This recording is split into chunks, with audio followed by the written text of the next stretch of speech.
നമ്മളെ കുട്ടികളെ പറ്റി നമുക്കുള്ള മോഹം ദുന്യാവിലല്ലല്ലോ. ദുന്യാവിൽ നമ്മുടെ മക്കൾ ശമ്പളക്കാരായിട്ട് നമ്മളെ സഹായിച്ചേക്കാം, ഇനി സഹായം കിട്ടാതെ വന്നേക്കാം. നമ്മൾ അതിനേക്കാൾ അപ്പുറമാണ് അവരെ കുറിച്ചുള്ള പ്രതീക്ഷ. അവര് നമുക്ക് വേണ്ടി ദുആ ചെയ്യണം, അവര് പരലോക കോടതിയിൽ നമുക്ക് കണ്ണിന്റെ കുളിർമയാവണം, അവര് നമ്മളോടൊപ്പം സ്വർഗത്തിൽ ഉണ്ടാവണം. അതിന് നമ്മൾ അവർക്ക് അദബ് പഠിപ്പിക്കണ്ടേ, ഇസ്ലാം പഠിപ്പിക്കണ്ടേ? അതേ അവസരത്തിൽ നമ്മുടെ മക്കളെ നമ്മൾ സ്റ്റഡി ടൂറിന് വിടുകയാണ്, ബസ്സിൽ അവർ കയറി പോവുകയാണ്. അന്യ സംസ്ഥാനങ്ങളിലെ ഹോസ്റ്റലുകളിലേക്ക് പ്രായം തികഞ്ഞ ആൺമക്കളെയും പെൺമക്കളെയും നമ്മൾ വിടുകയാണ്. റെയിൽവേ സ്റ്റേഷനിൽ വെച്ച് എത്രയെത്ര ഉമ്മമാരും ഉപ്പമാരുമാണ് നല്ല തട്ടമിട്ട പർദ്ദയിട്ട കുട്ടികളെ ബാംഗ്ലൂരിലേക്കും മൈസൂരിലേക്കും അതേപോലെ തന്നെ പലയിടങ്ങളിലേക്കും കയറ്റിവിടുന്നത്.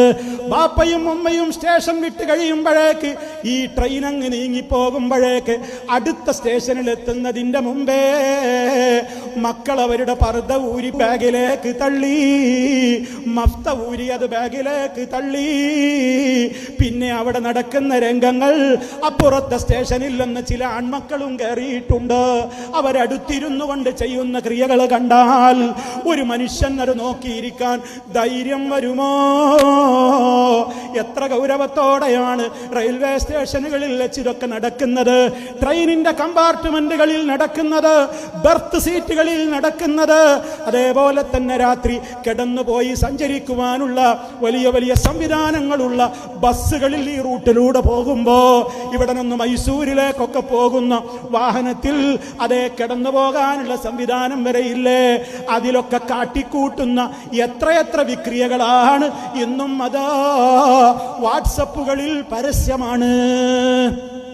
ഇതൊക്കെ ആരെ മക്കളാ? ഇതൊക്കെ ആരുടെ മക്കളാ ഉപ്പമാരെ? ആരുടെ മക്കളാണ് ഉമ്മമാരെ?